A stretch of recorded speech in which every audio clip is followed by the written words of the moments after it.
کورسونو دغه د فعالیتونو د ښه والي لپاره مو څه شی جوړ کړي چې لیدونکي پرې پوه شي؟ خب ما یک دیتابیس را ساختیم که میتونه اداره کننده بخشای مالی، اداری، بخش امتحانات، فارغین، یعنی تمام بخشایی که در یک مرکز آموزشی اونا ضرورت دارن. دیتابیس نمی دیتابیس قابلیت دیگه داره که کنترل بکنه، اداره بکنه. سلو تشریح کنیم به ما که کدام بخشا دارن؟ دو بخش داره، بخشای اداری و مالی و همچنان بخش امتحانات. باز نمی وقتی که در دیتابیس اسم از شاگردا و تمام مشخصاتشان درج شود، به این شکل بالای آپشن ما کلیک کنم، یک گازری به طور کاملا اتوماتیک به اینا ترتیب میشه که اینا فقط حاضر است. بله. فرض مثال در قدم اول عایدات استاد است. فرض مثال یک قسمت اسم همین استاد که درج شده، یک قسمت پایینش به عایداتش نشان داده میشه. فرض مثال یک استاد است که 6 صنف تدریس میکنه و به هر مقدار که شاگردای او در صنف فیس پرداخت کنه، مجموعش در این قسمت به ما درج میشه. فرض مثال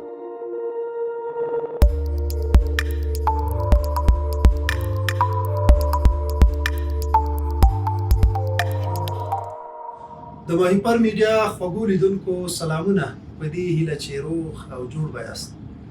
درنو لیدونکو، تاسو پوهیږئ چې د ماهیپر میډیا چینل هغه تګلاره داسې عیار شوې دی چې همیشه د افغانستان د پرمختګونو د مهمو زراعتي او دارنګه د نورو تخنیکي پرمختګونو په اړه تاسو ته وخت ناوخت ګزارشونه درکوي او همدارنګه هغه مبتکر او هغه ځوانان چې ژوند په ابتکار او په لاسته راوړنو باندې تېروي، له هغو سره وخت ناوخت مصاحبې لري. نن بیا هم راغلي یو د یو مبتکر ځوان سره چې هغه د کورسونو، هغه خصوصي کورسونه چې دوی په هیواد کې فعال دي، د هغې د منیجمنټ یا د هغې د مالي، اداري، استادانو ټولو برخو لپاره یو داسې ډیټابیس جوړ کړی چې د یو کورس ټولې ستونزې پکې حلېږي. نو نن راغلی له همدې ځوان سره په دې اړه مرکه لرو. تاسو مرکه را سره تر پایه پورې وګورئ. شکیب جان، ستړی مه شئ. سلام عرض ادب خدمت شما بیننده های عزیز برنامه زیبای ماهیپر میډیا. امید که جور صحتمند و سرحال باشین و خوش آمدید به دفتر کاریم.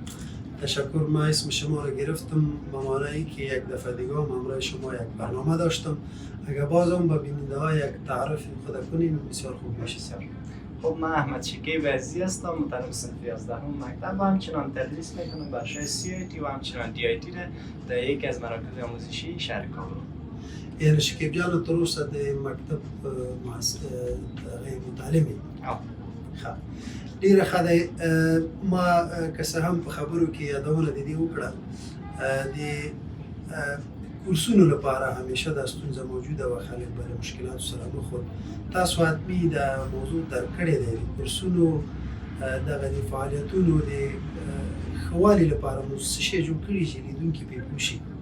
خب ما یک دیتابیس را ساختیم که میتونه اداره کننده بخشای مالی، اداری، بخش امتحانات، فارغین، یعنی تمام بخشایی که در یک مرکز آموزشی اونا ضرورت دارن. دیتابیس نمی دیتابیس قابلیت دیگه داره که کنترل بکنه، اداره بکنه و در قدم اخیر هم یک چارت رسمی را بسازه که با استفاده از اون مدیر مرکز آموزشی که هست اونا میفهمن که چقدر تعداد شاگردی اینا دارن در حال تدریس و همچنان به چی مقدار عواید داره هر استاد و هر استاد دارای 6 صنف می باشه که بخشای مختلف در بر میگیره و تقریبا تمام بخشای یک کورس رو میتونه اداره کنه. شکیب جان، اوس تاسو ما عملاً مخکې ویل چې په دې کورس کې د دې برخې تدریس کوئ. د یو کورس لپاره چې ډیټابیس جوړیږي مهمې اړتیاوې کومې دي د کورس؟ خب ما اولتر از همه باید یادآوری بکنم که دیتابیس را ما با همکاری یکی از مدیر صاحبا ترتیب کردیم، چون که اونا کنترل یک مرکز آموزشی را به عهده دارن و برای اونا بهتر معلوم است کدام بخشا ضرورت میشه و با نظریات اونا ما دیتابیس را ساختیم که تمام بخشا را تقریبا میتونه اداره و کنترل بکنه. خب بسیار خوب. بیننده هم شاید منتظر یمی باشن که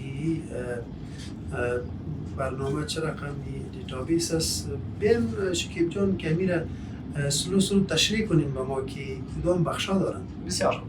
خب در قدم اول که نمی دیتابیس را باز بکنیم، در قسمت نام هر مرکز آموزشی که باشه از استفاده بکنه در قسمت درج میشه. بعد ما بالا کلیک میکنم، در قسمت یک صفحه جدید به ما بیا که دارای 3 آپشن است. خب طبق همیشه یک آپشن بازگشت است که اینا با استفاده از این میتونه دوباره بازگشت بکنه و همچنان دو بخش داره، بخش‌های اداری و مالی و همچنان بخش امتحانات. چرا که در مراکز آموزشی در هر ماه در اخیر ماه فرض مثال یک شخص کتاب را خلاص میکنه از اونها امتحان گرفته میشه و لازم است به یک نهاد آموزشی که اونا دارای یعنی بخش امتحانات هم باشه. خب ما میخوایم از بخش اداری و همچنان مالی شروع بکنیم. بالاش من کلیک میکنم. خب دیگه تقریبا مرکز دیتابیس ما گفتم میتونم که نمی صفحه است، چرا که از بخش اساتید، بخش عواید، بخش شاگردان، تمام بخش‌ها تقریبا مربوط از این بخش میشه. خب این قابل یادآوری است که ما بگیم که اولین مصاحبه امروز شماست که از طریق شما ما ایده میخوایم تشریح بکنم و امید که تمام سوالاتتان جواب دادم.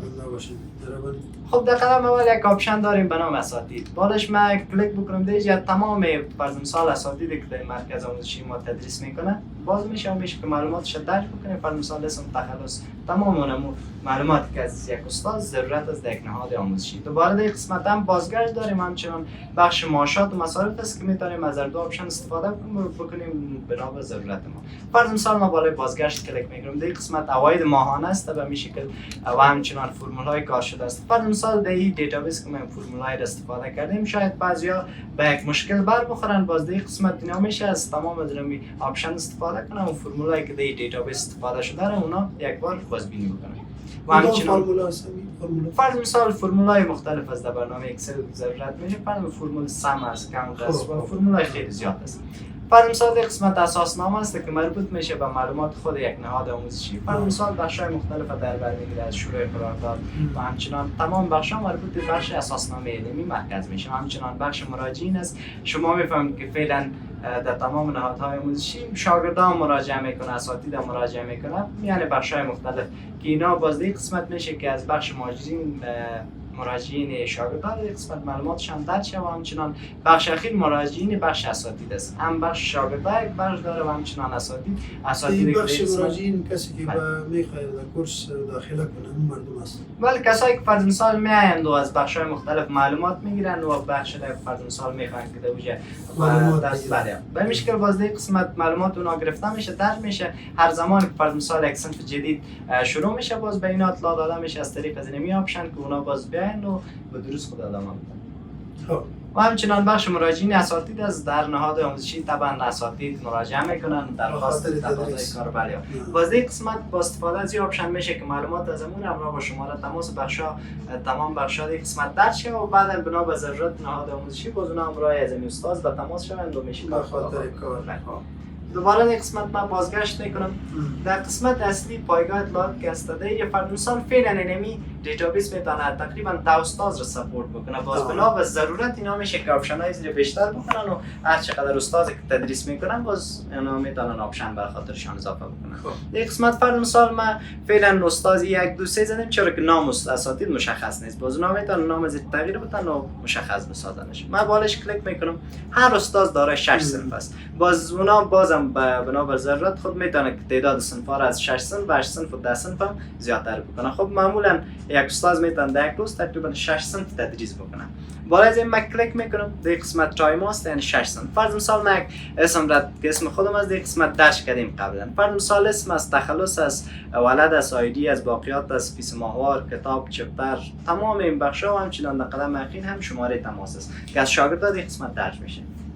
این باقیات چنان کدام چیزی شما پیش گرفتین از وقت ما شما موضوع یا دیگه چیزی؟ فرض مثالی خب مربوط صفحه شاگردان میشه دیگه. قسمت باز بنان بعض وقت چرا که شرایط اقتصادی مردم متاسفانه قدر خوب نیست شاید اینا باقیات داشته باشن یعنی از فیس باقی باشن باز در قسمت میشه که مدیر نهاد آموزشی باز در قسمت باقیات درج بکنه که این شاگرد چقدر باقی هستن.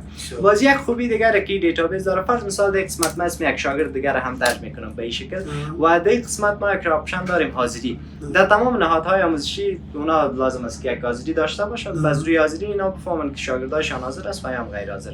باز اینمی وقتی که در دیتابیس اسم از این شاگردا و تمام مشخصاتشان درج شود به این شکل بالای آپشن ما کلیک کنم یک حاضری به طور کاملا اتوماتیک به اینا ترتیب میشه که اینا فقط حاضر است. بله باز اینا میتونن با استفاده از تبلت و یا لپتاپ حاضری را بگیره و یا هم میتونه مستقیم پرینت بکنه و به شکل از قلم استفاده کنه. غیر حاضر و غیر حاضر به اون شکل حاضری‌های مکاتب که است ادامه بدن و کارشان آسان میکنه. در قسمت به طور اتوماتیک نام ولد و همچنان شماره تماسشان فرض مثال یک شاگردی که چند روز غیر حاضر باشه باز یک قسمت به طور اتوماتیک بله از این قسمت شماره تماس شه میتونن دریافت بکنن و با همراه والدین اونا با تماس شن. این هم بود از حاضریش که میتونه کارشون بسیار آسان بسازه و همچنین در این قسمت که یک فرمول بندی شده مجموعه باقیات است. بر مثال من از این قسمت شروع میکنم که مجموعه شاگردان است. فعلا من دو نام نویس کردیم بنا در قسمت دو شاگرد است. اگر من یک شاگرد دیگرم بر مثال در قسمت نام نویس بکنم به شکل به طور اتومات سه شاگرد شد. بله در قسمت مجموعه فیس ماهوار است. فیس ماهوار فعلا ما فقط 1000 افغانی درج کردیم. اگر در قسمت بر مثال ما 1000 افغانی دیگر هم درج بکنم به طور اتوماتیک در قسمت به ما نمایش داده میشه که میتونه کار یک مدیر یا کسی که مسئولیت کنترل نهاد آموزشی داره را بسیار آسان بسازه. در قسمت مجموعه عواید بدون باقیات است. چرا که دیگه ما یک آپشن داریم به نام باقیات و همچنان فیس ماهوار.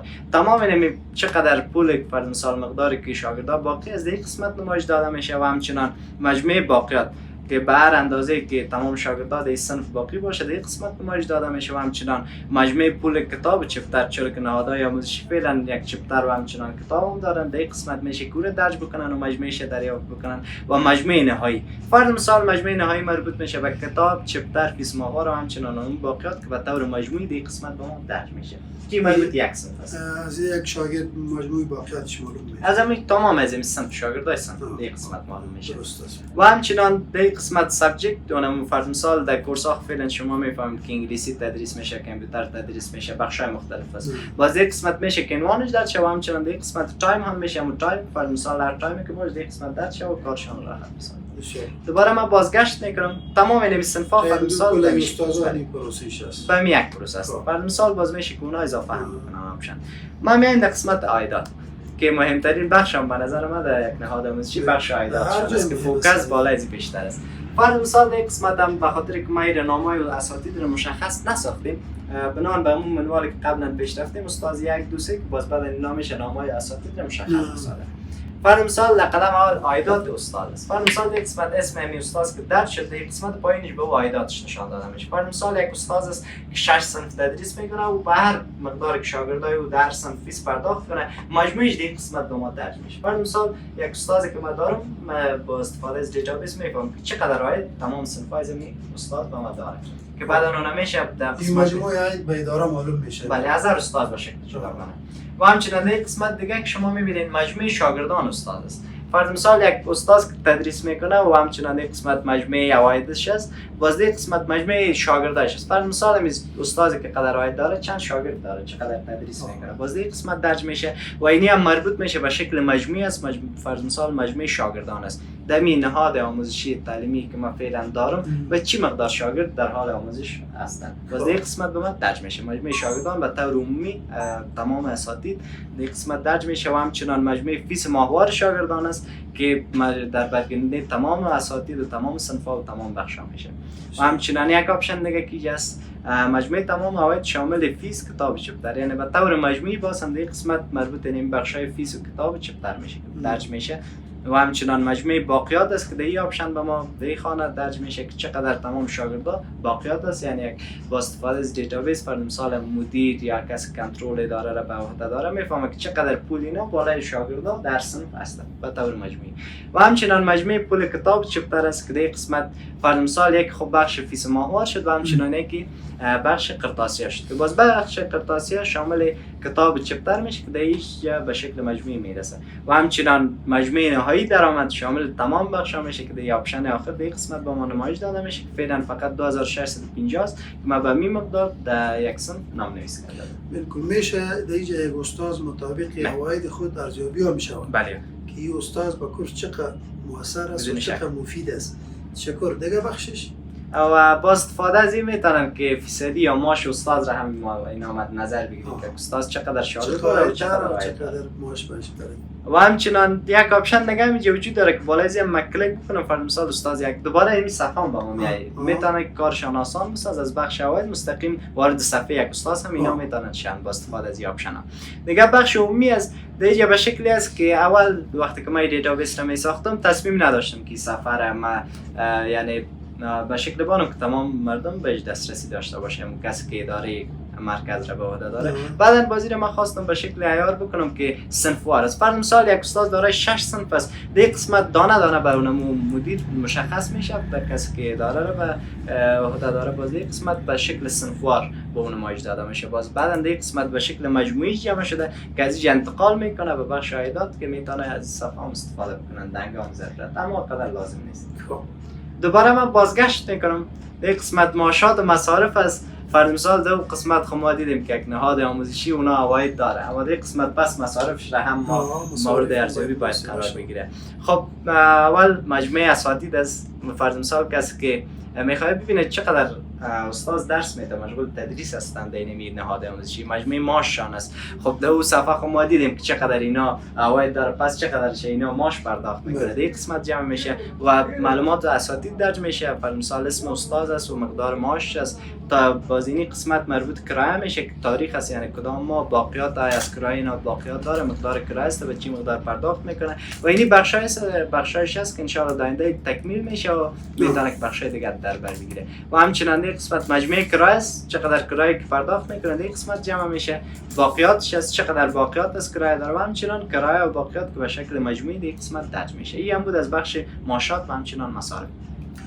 تشکر. دیگه بخشش دوباره من بازگشت میکنم. خب در این صفحه کدام سوال ان شاء الله نمونده. نه بسیار خوب تشریح شد دیگه واضح. باز ما بالای بازگشت کلیک میکنم. دوباره ما صفحه میایم که شروع کرده بودیم. در قسمت بخش اداری مالی را خو تشریح کردیم. میایم بالای بخش امتحانات. ما بالاش کلیک میکنم. دیگه دو بخش داریم، یکی بخش امتحانات است، یکی بخش فارغین. فرض مثال یک نهاد آموزشی چقدر تعداد شاگرد را که فارغ میتن، در قسمت ما بالاش کلیک میکنم. اسم، تخلص، اسپدر، نمبر که آیدی باز خیلی مهم است، به خاطر یک شخصی که بخواد از سرچ استفاده بکنه فقط آیدی شاگرد را وارد میکنه و شکل اتومات برشان پیدا میشه در صفحه که اسم آیدی اونا درج باشه. این آیدی کارت شما برشون میدین. در قسمت فرض مثال یک کس داخله بکنه باز در آیدی کارت برای آیدی کارت جور میشه و آیدی مشخص تعیین میشه که با استفاده از اونم آیدی از این دیتابیس تمام معلوماتشان با آسانی یعنی پیدا میشه. بله.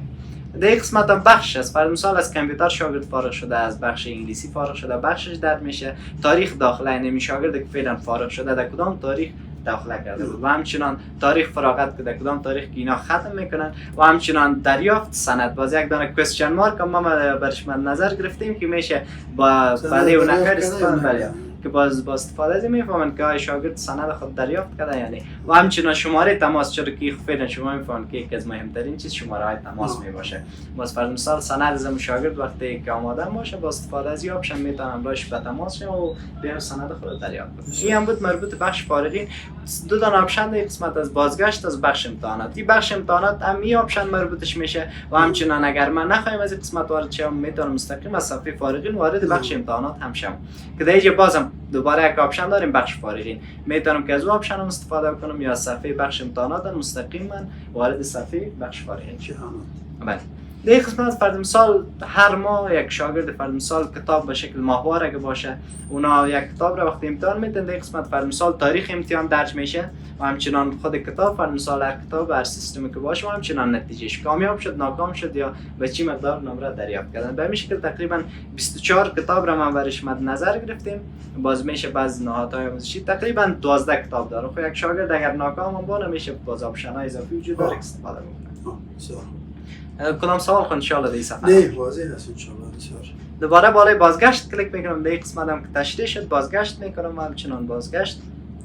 این هم صفحه اولی بود که دوباره برگشت. تشکر. خلاص شد ان شاء الله. بله ان شاء الله دیگه کدام نباشی. ما که فکر میکنم تو چیزی نمانده از اداری مالی کل همگیش. شکیب جان امیره که سیستم شما ساختین و واقعا بسیار جالب است. این چقدر مدت ساختین و چقدر هزینه برداشته؟ خب این دیتابیس را من روزانه میانگین بین 1 ساعت تا 2 ساعت کار کردم. تقریبا در 1 ماه تکمیل شد. چرا که فعلا این بخشایی که به شما من تشریحات دادم تمام به شکل دقیق است. یعنی اگر یک فرمول خانه‌اش اشتباه شود تقریبا میتونه تمام دیتابیس را ناکام ثابت بکنه. بنابراین در ظرف 1 ماه روزانه ظرف 1 ساعت تا 2 ساعت بالاش کار کردم و بالاخره در 1 ماه. شکیب جان ډیره مننه کوم چې موږ ته د وخت راک او موږ ان شاء الله تاسو په خدمت کې یو، تاسو ابتکار کوئ. موږ همیشه د خپل چینل د لارې نه خلکو ته معرفي کوو که په وروستیو کې کوم پیغام لري خلکو ته چې کورسونه لري او د امروز تاسو خدمت کردیم. یک جان تشکر از شما، تشریف آوردین، به زحمت شدین و هم پیام ما به تمام فامیلا و همچنان دوستای عزیز ما که ما از طریق چینل زیبا شما میبینن این است که لطفا فعلا ببینین یک چند فرصت خیلی خوب زمستان است. شما میشه با استفاده از این فصل زمستان، چرا که ما میفهمیم مکاتب هم رخصت است، میشه به درسای خود ادامه بدن، در بخشای مختلف در کورسای اینا مراجعه بکنن، با اساتید اینا میشه که بخشای مختلف آموزش ببینن و از این فرصت طلایی استفاده بکنن. و همچنان یک جان تشکر از شما، چرا که با ایجاد چینل و جوانای مثل ما شما یک دریچه ایجاد کردین که از طریق شما ما صدای خود به مردم برسونیم. تشکر، ما در خدمت هستیم. د مایپر میډیا خوږو لیدونکو، دا و زموږ د نن ورځې خپرونه چې تاسو ته وړاندې کړله. که تاسو هم په خپلو سیمو منطقو کې داسې مبتکر ځوانان یا داسې قوم سوجه چې هغه قابل دي وي چې نور خلکو ته پند او عبرت شي لرئ، له موږ سره په تماس کې شئ. موږ هم درځو، ستاسو دغه مبتکر ځوانان په خپل راپور باندې تقدیرو. تر هغې چې بیا د یوې نوې خپرونې سره تاسو ته حاضرېږو، په لوی رب مو سپارم، هر ځای کې چې یاست خوښ او خوشحاله اوسئ.